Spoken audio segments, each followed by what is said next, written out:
Gostaria de conversar com vocês nesse vídeo sobre o estudo dos padres da Igreja. Qual é a sua importância e também alguns conselhos que nos podem ajudar. E para isso eu gostaria, sobretudo, em primeiro lugar, aprofundar um documento da Congregação para a Educação Católica, que ele fala justamente isso, né, a importância do estudo dos padres da Igreja, aqui no referente à formação sacerdotal. Está, sobretudo, esse documento da Congregação para a Educação Católica centrado na vida sacerdotal. Mas nós podemos estender essa necessidade e o aprofundamento que esse documento faz para todos os cristãos. Né? O estudo dos padres da Igreja é importante para a nossa fé, porque eles são os nossos pais na nossa fé, e em particular, né, para a formação sacerdotal, aqueles que vão ser os nossos padres, né, na fé, os nossos pastores, eles têm também aí um compromisso especial no conhecimento dos padres da Igreja. Mas é algo que deve imbuir, deve permear a todos os cristãos, o conhecimento, o amor, o estudo, a dedicação aos padres da Igreja. Pois muito bem, nesse documento da Congregação, da Sagrada Congregação para a Educação Católica, se elenca aí alguns motivos pelos quais é importante estudar os padres da Igreja. E gostaria aqui de mencionar para vocês e fazer um breve comentário, a modo também de introdução ao estudo dos padres.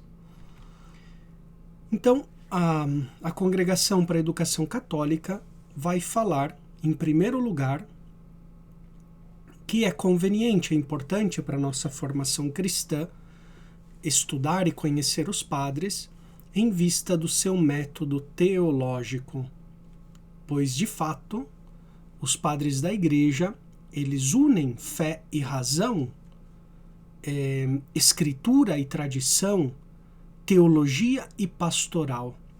Nós poderíamos dizer que é um método harmônico.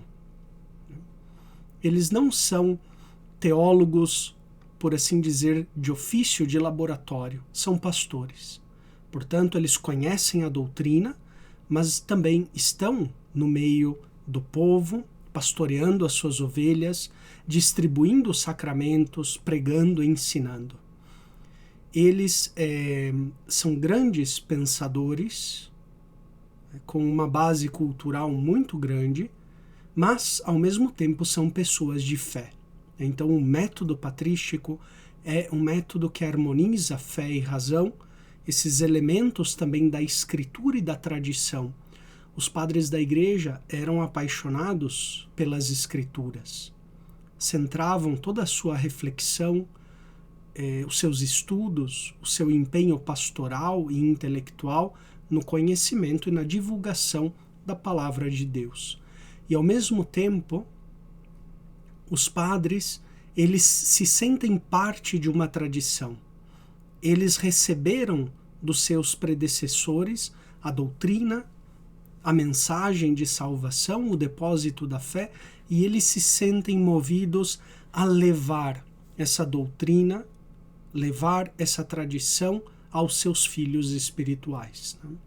Então, o método patrístico é um método muito equilibrado que nos pode ensinar muito a fazer teologia no dia de hoje.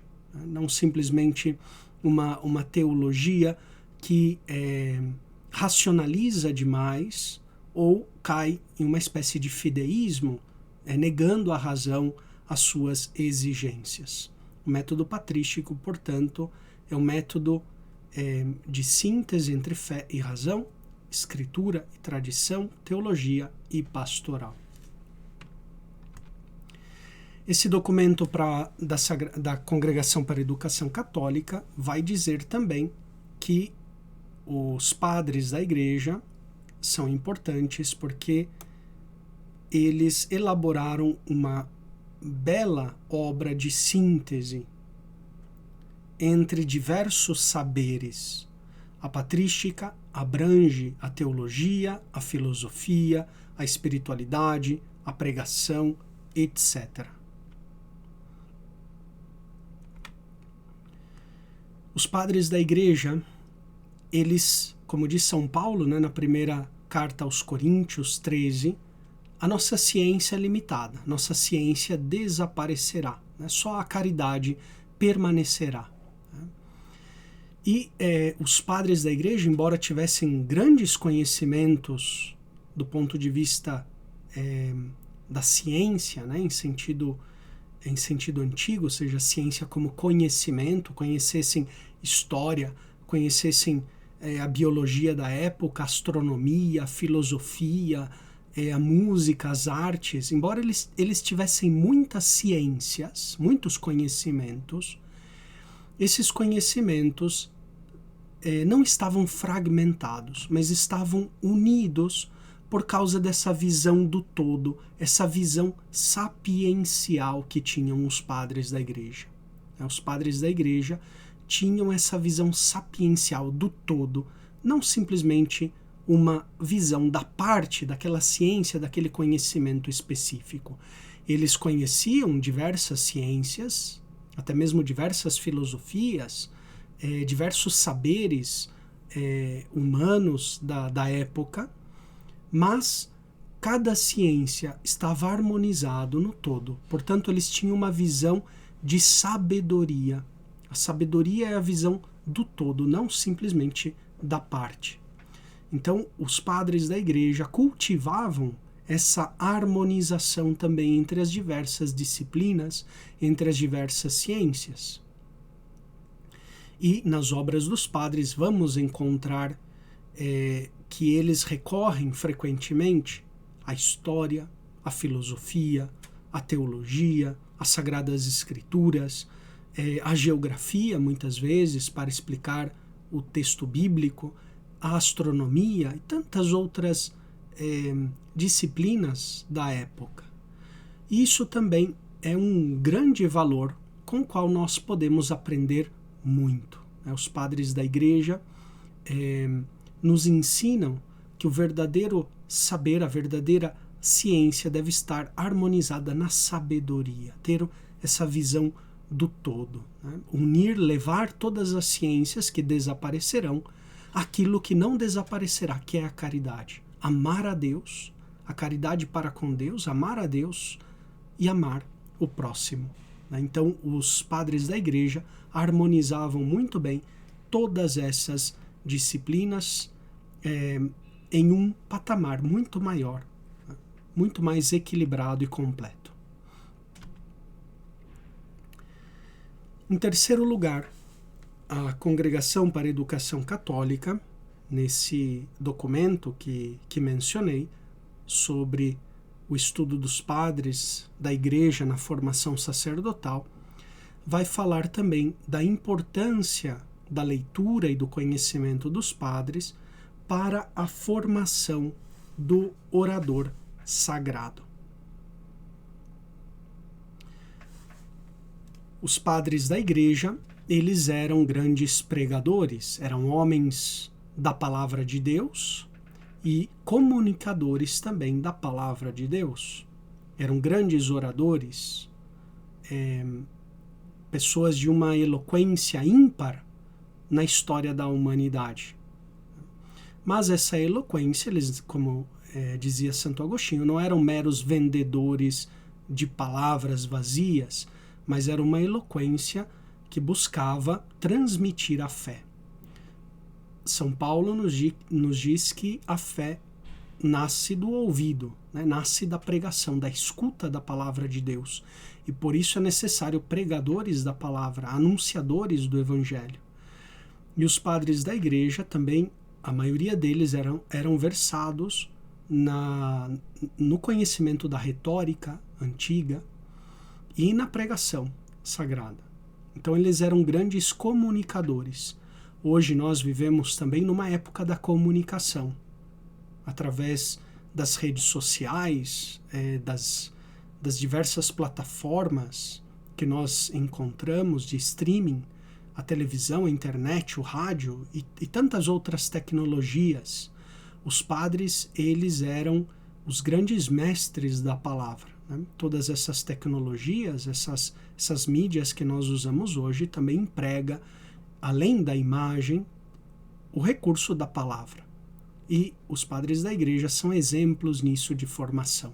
Então, quem quer aprender a se comunicar, a falar em público, lendo os padres da igreja, conhecendo seus discursos, as suas catequeses, vai se enriquecer bastante também na sua formação e na sua eloquência, né?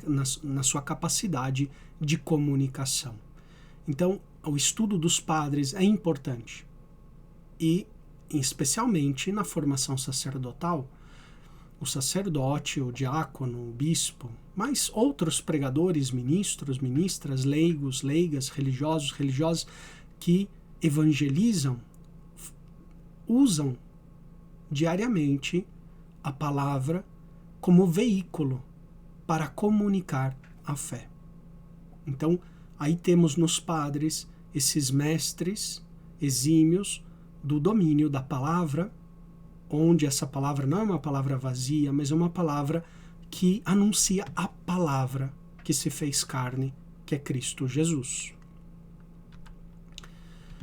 Um quarto motivo pelo qual se deve estudar os padres da igreja é que eles são testemunhas privilegiadas da sagrada tradição. A revelação de Deus, ela se comunica, ela chega até nós através da sagrada tradição. E essa tradição, lá há séculos atrás, ela se consolidou nas Sagradas Escrituras. Né? As Sagradas Escrituras nada mais são do que essa tradição colocada por escrito.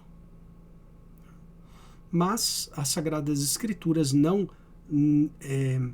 esgotam tudo que é a Sagrada Tradição, toda a pregação dos apóstolos, todas as tradições, as instituições apostólicas, os ensinamentos apostólicos, litúrgicos. A Sagrada Tradição é mais ampla do que as Sagradas Escrituras. As Sagradas Escrituras são importantes porque elas também, uma vez escritas sob a inspiração do Espírito Santo, elas pautam o caminho desse progresso da tradição. Elas conformam agora, elas influenciam nesse crescimento harmônico da sagrada tradição ao longo da história. Mas a sagrada tradição, ela abrange muitos mais elementos que não todos eles estão contidos nas sagradas escrituras. Né? Então, os padres da igreja, sobretudo os padres dos primeiros séculos, eu diria dos 4, 5 primeiros séculos, eles são esses testemunhas privilegiadas da tradição, porque muitos deles, inclusive, sobretudo os padres apostólicos, conviveram com os apóstolos, escutaram as suas pregações, fizeram parte, né, das suas instituições, dos ritos litúrgicos estabelecidos pelos apóstolos. Então, muitos padres, nas suas catequeses, nas suas homilias, nos seus textos, nos vão fazer referência a essa tradição viva da igreja, nos diversos lugares. E também como essa tradição permeia a cultura daquele lugar, entra a fazer parte de uma comunidade muito bem localizada no espaço e no tempo. Então, os padres nos abrem diversas portas ao conhecimento da tradição dos apóstolos, através dos seus escritos, através do seu pensamento. Então, para conhecer a nossa fé, é importante estudar os padres da igreja e receber aquilo que eles ensinaram como filhos, né? Padres da igreja significa que eles são nossos pais na fé. Portanto, receber aquilo que eles nos transmitiram com o espírito filial. E, em quinto lugar, é importante também estudar os padres da Igreja, porque eles são grandes mestres e pastores da Igreja. Mestres, porque a doutrina deles foi reconhecida pela Igreja, foi acolhida pela Igreja como parte própria, de si própria. A Igreja se reconheceu naquele ensinamento dos padres, de São João Crisóstomo, Santo Agostinho, São Basílio, Santo Atanásio. A Igreja reconhece que aquele ensinamento é seu. Então eles são os grandes mestres que explicitaram, que explicaram a nossa fé, no seu contexto histórico, mas que transcende também o seu contexto histórico e chega até nós, a palavra dos padres da Igreja, com muita força, e com muita vida ainda para nós, ressoando nos nossos corações, quando nós lemos e estudamos os padres da Igreja. Então eles são grandes mestres, grandes doutores da nossa fé. E, além disso, eles são também pastores.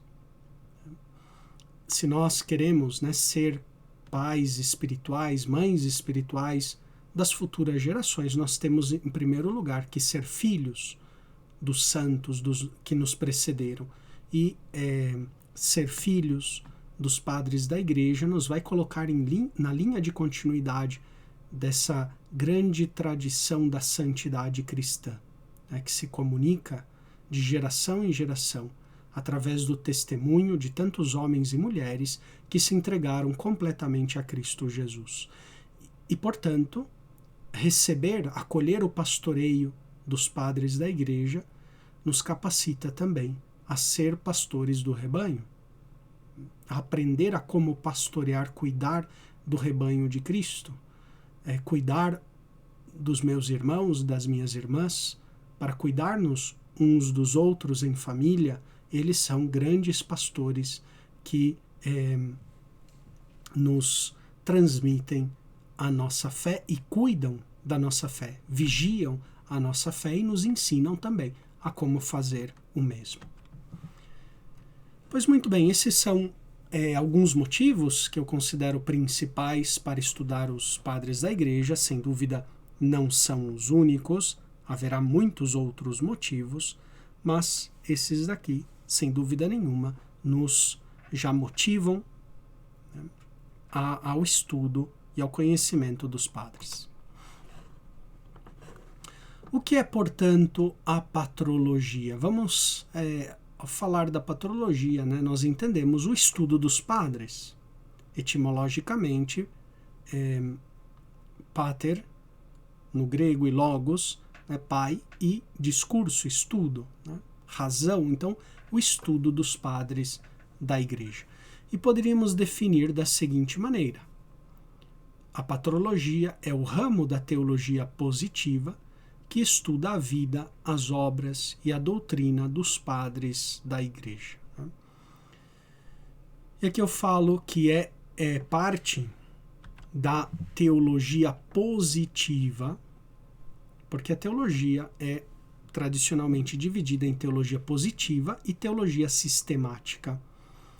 A teologia sistemática é aquela que estuda, sobretudo, o dogma e a moral da Igreja. Então, o dogma, por exemplo, teologia dogmática pode ser cristologia, estuda Cristo, eclesiologia, estuda a Igreja, mariologia, estuda Nossa Senhora, sacramentos, etc., todo o estudo da teologia sacramental, ou a parte da teologia moral. Então, a teologia moral, a doutrina social da Igreja, faz parte da teologia moral, etc., a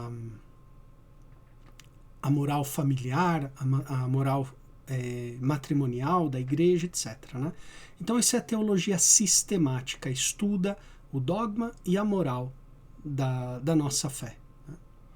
Já a teologia positiva, ela estuda, sobretudo, os textos, a história, faz muito recurso ao método, por exemplo, histórico-crítico, ao método literário, para estudar, né? Então, exemplos de teologia positiva, além da patrologia, nós temos as ciências bíblicas, né? Os estudos bíblicos, teologia positiva, estuda os textos do ponto de vista histórico, cultural, né? Claro que não deve ser um estudo separado da fé, do dogma, né? Mas predomina o estudo científico, literário, histórico do texto, arqueológico do texto, sobre o estudo dogmático, né? Por exemplo, a história da igreja entra a formar parte também da teologia positiva, a arquitetura sagrada, a arte sagrada, etc. Tantos ramos de ciências positivas, né? que ajudam depois a teologia dogmática, né? A teologia moral, a refletir sobre a fé. Então a patrologia é também um estudo, é uma parte da teologia positiva, ou seja, vai basear-se no texto dos padres, nas obras, na sua doutrina, apoiado muito nas ciências históricas e literárias, né? Claro que não deveria estar separada da teologia enquanto teologia dogmática e teologia moral, né? Mas a teologia positiva está ao serviço da teologia sistemática, né? Ou seja, do dogma e da moral cristã. Portanto, o objeto da patrologia são a história e a doutrina dos padres, né? Então, a patrologia, como o nome indica, estuda os padres da igreja. E secundariamente, e sempre em relação com os padres, a patrologia estuda também a história e a doutrina dos escritores eclesiásticos. E, inclusive, estuda também, mas sempre em relação com os padres, a doutrina e a vida, né, os escritos dos hereges e dos cismáticos, né? Então, esse aspecto aqui é muito importante. A patrologia, ela vai estudar sobretudo os padres. Mas visto que os padres viveram em um contexto muito peculiar, a patrologia vai estudar também a história e a doutrina de outros autores que não são padres da igreja, como Tertuliano, Orígenes, são considerados escritores eclesiásticos. Inclusive, vão estudar também alguns hereges e cismáticos, né, como Ário, como Nestório, porque é importante estudar esses autores, porque assim se entende melhor os padres da igreja, né? Mas sempre em relação, em referência aos padres da igreja. Senão a patrologia se converte numa espécie de estudo heresiológico, né? Estudo das heresias, né? Então é sempre referência aos padres e, secundariamente, também os escritores eclesiásticos e hereges e cismáticos. Agora, se pode perguntar qual é a diferença entre patrologia e patrística, né? Poderíamos dizer que, em sentido estreito da palavra, no uso comum, não há nenhuma distinção, né, entre patrologia e patrística. Podemos usar um termo pelo outro sem problema nenhum, né? Mas, tecnicamente, para sermos precisos, patrologia, como eu disse, é esse estudo científico, histórico, literário, né, dos padres da igreja, que está ao serviço da teologia dogmática e da teologia moral, né?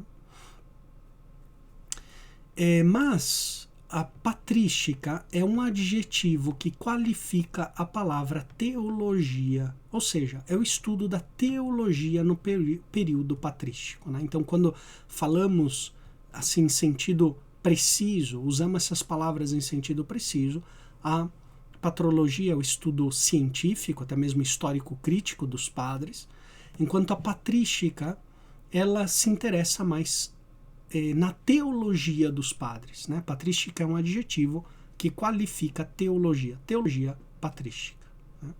Aqui eu falei para vocês o que é também a teologia positiva, que é o estudo da divina revelação, no seu dado histórico. Depois, outro nome também que está em voga, sobretudo nas últimas décadas, para nomear a patrologia, é literatura cristã antiga. Então, estuda a literatura produzida na antiguidade cristã, na época dos padres, né? Se vê, sobretudo, em universidades civis. Em vez de usar o termo patrologia, muitas universidades civis usam o termo literatura cristã antiga. A patrologia não é a mesma coisa da história da igreja, né? Inclusive em muitos seminários, muitas faculdades, até mesmo eclesiásticas, confundem a patrologia com a história da igreja. Não é a mesma coisa, infelizmente, alguns reduzem a patrologia à história da igreja. Não é a mesma coisa. A história é a reconstrução da vida da igreja, ou seja, a sociedade da época, a política da época, as instituições que havia, comerciais, familiares, sociais, etc., né? Então a história é uma reconstrução da vida eclesial através do estudo das fontes documentárias, né? Textos, relatos, cartas, etc. A história faz uma reconstrução. A patrística vai estudar, vai se apoiar muito na história, sem dúvida nenhuma, mas não vai reduzir tudo à história. Vai estudar também o pensamento dos padres, ou seja, a doutrina dos padres, o que eles ensinaram, o que eles nos transmitiram. Por isso eles são pais, né? São padres, porque os nossos pais são aqueles que nos transmitiram a vida, nos transmitiram a nossa cultura, nos transmitiram a nossa educação. Então os padres da igreja são também esses transmissores da fé, né? Então não somente nos interessa aqui a reconstrução da história, da vida, das obras dos padres, mas também o que eles nos transmitiram. E a patrologia também se distingue da hagiografia, que é o relato, a narração da vida dos santos.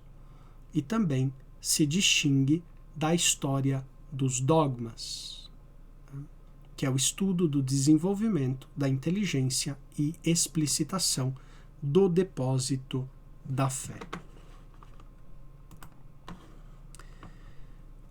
Ok, finalmente, para ter uma ideia um pouco de como se divide a patrística, aqui existem diversas teorias, né? Inclusive diversas coleções de textos patrísticos vão seguir critérios diferentes, mas em geral a maioria dos estudiosos está mais ou menos de acordo com essa tríplice divisão. Então existe uma patrística das origens, que abrange os 3 primeiros séculos, onde aí nós temos os padres apostólicos, os padres apologistas, né? Alguns primeiros padres exegetas, como Hipólito Romano, como Orígenes de Alexandria, né? O grande Orígenes de Alexandria, o mesmo Ireneu de Leão, etc., né? Então, esses são o primeiro período que vai até finais do século III, que é o período patrístico das origens, ou também chamado de patrística pré-nicena, porque é antes do concílio de Nicéia. Um segundo período da patrística importantíssima, chamado também o século de ouro, que vai dos anos 330, ou seja, depois do concílio de Nicéia, do ano 325, até a morte de Santo Agostinho de Hipona, no ano 430, praticamente um século e pouco, onde floresceram grandes doutores, grandes padres da igreja, como Ambrósio de Milão, São Basílio, São Jerônimo, Atanásio, Gregório de Nissa, etc., né? Grandes padres da igreja. Podemos também dividir num primeiro período da controvérsia ariana, desde os seus inícios, por volta do ano 300, 310 aproximadamente, até a solução, né, digamos assim, um período forte, né, o primeiro período onde o arianismo se propagou por todo o Império Romano, né? e depois um segundo período de resolução da controvérsia ariana, que vai sobretudo até os anos 430. E um terceiro período, uma terceira divisão da patrística, são os últimos séculos, chamados também de patrística tardia, que vão aproximadamente dos anos 431, né, o Concílio de Éfeso, até por volta da metade do século VIII, o ano 750. Né? Então tem aí um primeiro período das invasões dos bárbaros, e depois um período forte das missões, Columbano, Agostinho de Cantuária, São Bonifácio, né, e tantos outros missionários nessa época da patrística. Né? Por exemplo, São Gregório Magno, que enviou diversos missionários à Inglaterra, né, o mesmo Agostinho de Cantuária, e na evangelização. Então, essa é a divisão da patrística. Talvez uma recomendação, né, para alguém que se pergunta como começar, recomendo aqui 2 métodos, né, que cada um pode escolher. Né? São simplesmente alguns conselhos que eu dou. Um primeiro método para aprofundar nos padres da igreja é o método cronológico. Ir começando a ler textos dos padres apostólicos, depois dos padres apologistas, depois do século de ouro e depois da patrística tardia. Acompanhar o desenvolvimento histórico é um método que pode ajudar, né, quem quer começar a estudar a patrística. Outro método é um método, por exemplo, temático. Então, por exemplo, eu tenho interesse no Evangelho de São João, por exemplo. Então, eu corro atrás de padres da igreja que comentaram o Evangelho de São João. Pode ser Orígenes, tem um comentário ao Evangelho de São João, Santo Agostinho, São Cirilo de Alexandria, tantos outros padres que têm comentários. Né?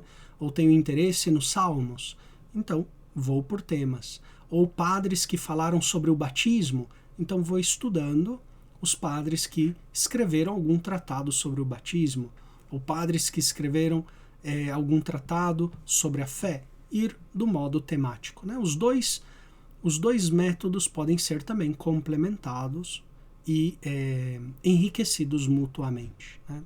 Então, aí eu deixo esse conselho para vocês e desejo a todos uma boa leitura dos padres da igreja, que eles nos ensinem, né, a harmonizar a nossa fé, a nossa razão, que eles também nos ensinem a valorizar, né, esse riquíssimo patrimônio da nossa fé que nós recebemos de maneira inigualável através, né, da leitura, do conhecimento dos padres da igreja.